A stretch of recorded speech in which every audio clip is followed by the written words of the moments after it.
Bonjour à tous et bienvenue dans ce Morning Bull Live. Nous sommes le 16 août 2023 et ce matin, on va faire le point sur les trois choses qui se sont passées hier et les trois choses qui ont fait que le marché a terminé en bas, relativement bas et surtout en dessous des moyennes mobiles des 50 jours, encore une fois, sur le DAX, sur le CAC, sur le S&P 500, surtout sur le S&P 500, sur le Nasdaq, sur le SOX et puis il y a même LVMH qui est allé chercher la moyenne mobile des 200 jours.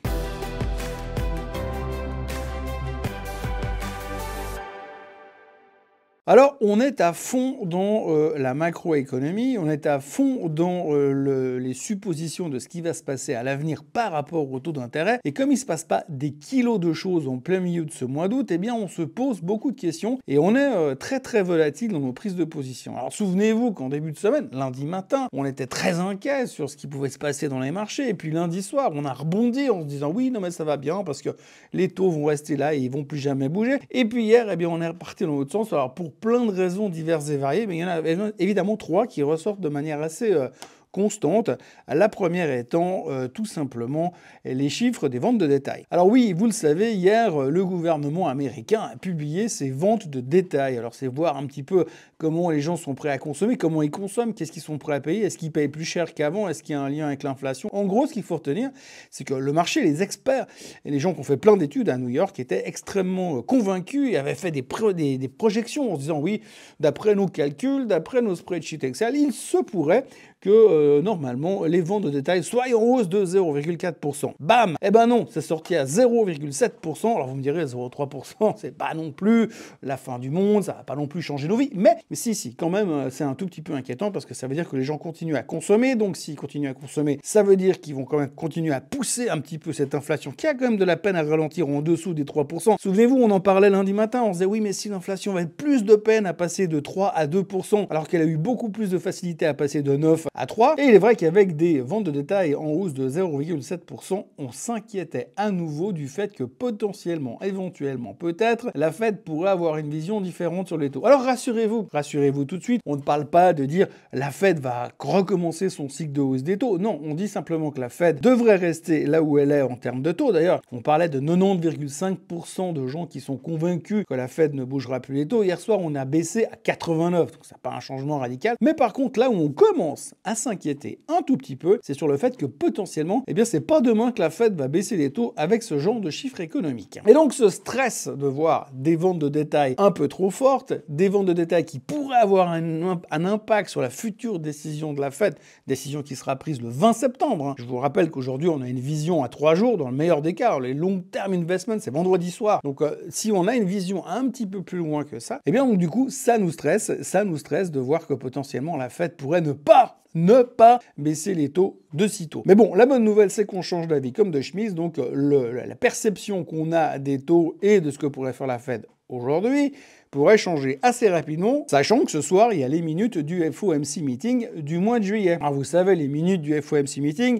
c'est ce rapport qui a été écrit durant le FOMC meeting du mois de juillet, qu'on a corrigé, remis en page, et puis à la fin, on verra, ça nous permettra de savoir ce que la Fed a vraiment dit. En gros, c'est une copier-coller de ce que Powell a dit lors du discours de clôture du FOMC meeting du mois de juillet, mais en fonction de la ponctuation ou des adverbes ou des adjectifs qu'il aurait pu rajouter dans les minutes du FOMC meeting, éventuellement, on va se dire que ça pourrait changer notre perception par rapport au taux d'intérêt. Bref, vous l'aurez compris, notre vision, là, tout de suite, elle est à très court terme. Là, c'est 7h du matin. Autant vous dire que déjà, ce soir, à 19h30, on aura probablement changé d'avis avec les minutes du FOMC meeting. En gros, ce qu'il faut retenir, c'est surtout que les marchés sont extrêmement volatiles dans la direction qu'ils veulent prendre. Puisque lundi matin, on flippait. Lundi soir, on était au top. Hier matin, ça allait pas trop mal. Et puis, hier soir, on se posait de nouveau beaucoup de questions parce qu'on avait baissé à cause des ventes de détail. Mais pas que. On a baissé à cause des ventes de détail, mais on a aussi baissé à cause de la Chine. Alors la Chine, c'est assez particulier. La Chine, on en a beaucoup parlé ces derniers temps parce que, eh bien, on sait que le gouvernement chinois n'aura pas d'autre choix que de faire un stimulus. Donc récemment, on a eu beaucoup de mauvaises nouvelles économiques, on va pas revenir là-dessus, mais on n'a pas vraiment baissé parce qu'on s'est dit, oui, mais c'est l'occasion d'investir puisque de toute façon, on sait que Monsieur Xi Jinping rating, va forcément faire quelque chose pour soutenir son économie. Donc, il n'y a pas de crainte à avoir de ce côté-là. Hier matin, la Chine a annoncé qu'ils baissaient leur taux directeur. Donc, c'est un signe de stimulation. Mais c'est pas vraiment ce qu'on aurait voulu voir. Nous, on aurait voulu voir un chèque en blanc pour dire « c'est bon les gars, allez-y, dépensez, on est reparti comme en 40 ». La Chine ayant baissé ses taux directeurs, on s'est dit ou ils sont mal, donc ils ont peur, donc ils sont en train d'agir.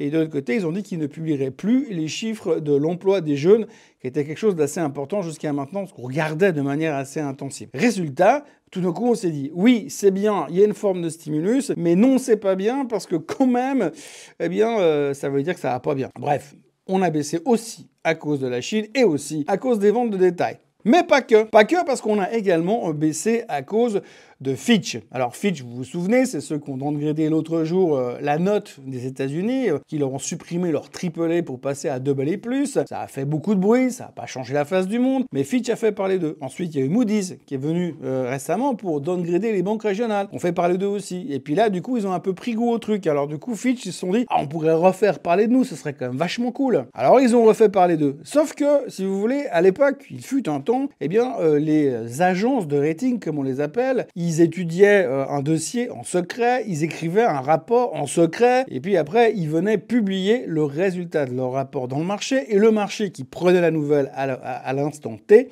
réagissait en fonction à ce moment-là. Sauf qu'aujourd'hui, c'est quand même vachement plus important de faire le buzz, c'est quand même vachement plus important d'avoir plein de copains sur Facebook et plein de copains sur Instagram, et encore plus plein de copains sur Twitter. Enfin, quand ça s'appelait Twitter. Donc du coup, on aime bien faire le buzz. Alors du coup, les mecs de Fitch, ils sont venus hier pour dire on sait pas trop, mais si on osait, il se pourrait qu'éventuellement peut-être, mais c'est même pas sûr, on puisse éventuellement downgrader les banques. Alors forcément, en ce moment, quand vous dites downgrader les banques, on n'aime pas trop. Même si la semaine dernière, quand Moody's a downgradé les banques, le lendemain, tout le monde est venu dire ouais les gars, on est déjà au courant, on sait que c'est pas top, on sait que les mauvaises nouvelles sont déjà dans les prix, vous downgradez beaucoup trop tard. On aurait pu se dire, bah Fitch c'est pareil. Oui mais non, parce que non seulement Fitch n'a pas downgradé les banques, il s'autorise seulement à penser qu'éventuellement peut-être un jour il downgraderait les banques, mais il ne parle pas des banques régionales, il parle des grosses banques, les grosses banques systémiques, celles qu'on n'a pas le droit de toucher parce que c'est les gentils et puis qu'on ne peut pas se permettre de les voir disparaître. Donc c'est celles-ci qui veulent downgrader. Mais ils s'autorisent à y réfléchir. Ils n'ont pas encore pris de décision. Mais dans le doute, nous,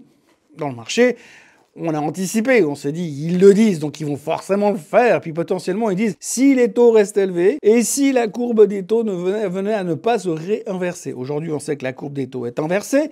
Ça fait au moins 18 mois qu'elle est inversée. Et on se dit, si elle ne se réinverse pas tout de suite, sachant là où elle est, elle ne va pas s'inverser demain.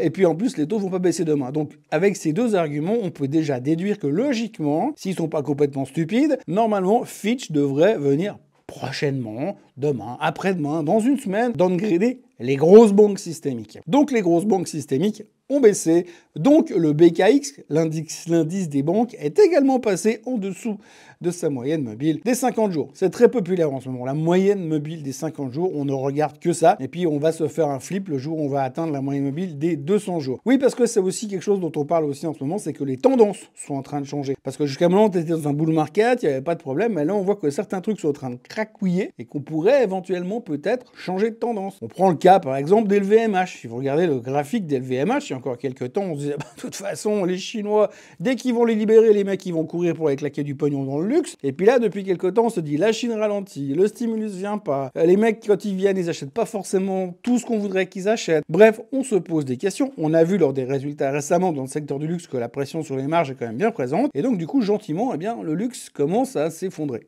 Enfin, s'effondrer, j'exagère, commence à baisser, commence à changer de tendance. Alors on pourrait lancer un numéro de CCP ou un compte de crowdfunding pour donner un coup de main à monsieur Bernard Arnault pour qu'il puisse finir ses vacances de manière agréable et qu'il ait suffisamment d'argent pour payer l'essence de son yacht. Mais en tous les cas, pour l'instant, on sent que ça ralentit à 2-3 endroits. Donc on a des changements de tendance. On passe sous les moyennes mobiles dans la tech, on passe sous les moyennes mobiles de 200 jours dans le luxe. Donc il y a 2-3 choses qui sont en train de craquer et gentiment on se pose des questions. Et puis alors en plus on sait que le pire des mois de la finance, c'est le mois de septembre, mais que le pire des mois de la finance depuis le début du siècle, depuis l'an 2000, eh bien c'est le mois d'août. Donc vous ajoutez un mauvais mois plus le mois de septembre, du coup, eh ben, de nouveau, tout le monde se pose des questions. Donc ce qui est assez fou aujourd'hui, il y avait la chanson de Claude François, chanson populaire, ça s'en va et ça revient. Eh bien, quand vous avez cette chanson en tête, eh bien ça résume assez bien ce qui se passe sur le marché en ce moment, puisque, eh bien, comme je vous le disais, lundi, on avait peur, hier matin, on avait confiance, hier soir, on avait peur, ce matin, on a des doutes, et on verra ce que vont nous faire les minutes du FOMC meeting ce soir pour essayer de régler le cas une fois pour toutes. Mais il ne faut pas y croire qu'on va régler le cas une fois pour toutes, parce qu'en fait, si vous regardez de nouveau la presse financière de ces dernières heures, eh bien tout le monde se dit oui c'est mauvais, oui les tendances sont mauvaises, oui on a des doutes, oui on a peur à cause de l'inflation, oui on se pose des questions par rapport au taux, mais rassurez-vous, le 23 août, il y a Nvidia qui va publier ses résultats, et puis quand Nvidia va publier ses résultats avec une croissance stratosphérique, on va mettre tout le monde d'accord, et puis on se dira que tant qu'il y a l'intelligence artificielle, tout va bien. Voilà donc ce que l'on pouvait essayer de résumer sur cette journée. Il y a très peu de nouvelles ce matin, c'est hyper calme. On va se concentrer sur les chiffres de Target, de nouveau les ventes de détail, parce que c'est les retailers. Target va publier ses chiffres avant l'ouverture. On se positionne un petit peu en attente de ce que nous fera Walmart demain matin également. En ce qui me concerne, moi je vous encourage à vous abonner à la chaîne Suisse Côte en français, à liker cette vidéo et à revenir non pas demain, parce que demain je serai en déplacement, mais je reviendrai vendredi matin pour conclure cette fabuleuse semaine. Ça s'en va et ça revient. Passez une très bonne journée. Bye bye.